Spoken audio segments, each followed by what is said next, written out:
published 1731 EDT, the 6th of September 2017, updated 1744 EDT, the 6th of September 2017. West Ham, who are bottom of the Premier League after 3 defeats away from home while the London Stadium was returning to football mode after the World Athletics Championships, are possibly facing a worse scenario in 2022, UK Athletics Chief Executive Niels de Vos told the sport industry breakfast event he intends to take advantage of a clause in the tenancy agreement allowing the hosting of a major event every 5 years by probably bidding for the European Athletics Championships in 2022, so, with the 202,223 season expected to start early because of the World Cup in Qatar in December 2022, another nightmare scenario is facing the Hammers. The capacity attendances throughout the recent Athletics Championships would make London hot favourites to win a Euro bid. West Ham are not going to welcome another August disruption, calling the 2017 Championships a once-in-a-generation occasion. West Ham have not played at the home ground, the London Stadium, so far this season. Watford are one Premier League member short to vote against switching the summer transfer deadline to before the start of the season. The club believe not being aligned with the rest of Europe will cause major problems, and if the move is voted through on a one-year trial, as expected, Watford believe it will be reversed next year, with the World Cup in Russia adding to the complications. Stuart Story, part of the fabled BBC athletics team led by David E. Coleman, has finally hung up his mic at the age of 75 following the Diamond League meeting in Brussels. The Beeb dispensed with Story's expert services far too early in 2008, after he had done 9 Olympics. Story was faded in Brussels, yet the Beeb didn't mention his retirement in an hour-long highlights show.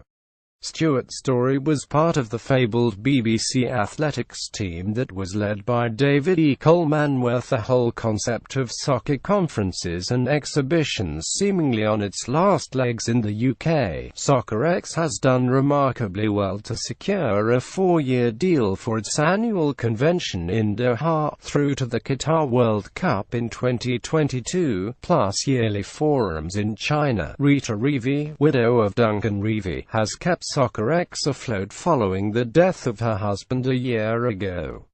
The challenge includes an upcoming court case for 7-figure damages against the Rio government, who cancelled SoccerX 2013 in the city 8 weeks before the event because of civil unrest around the World Cup. Brentford's place plans. Brentford owner Matthew Benham has changed his thinking over the club's new ground and is stripping out all non-football facilities. The new planning application for the Chiswick site near their current ground at Griffin Park will also see capacity reduced from 20,000 to 17,500. Benham, who has made his fortune in gambling, believes the only sustainable football model is to be in the Premier League, and that the amount of TV rights money each club now receive makes attendance numbers far less important. So Benham plans to spend the money saved by building a cheaper stadium on players capable of taking Championship Brentford to the top flight. Brentford owner Matthew Benham is planning to save money by building a cheaper ground. Those England players and RFU staff who think head coach Eddie Jones has been a hard taskmaster so far haven't seen anything yet. Jones warned at SoccerX that he will really earn his money in the next 2 years. The FA have made great play recently of being more transparent with the media. However, it is very much on the terms. There was huge press interest in talking to England women's team manager Mark Sampson following allegations that he made racial remarks to 2 players.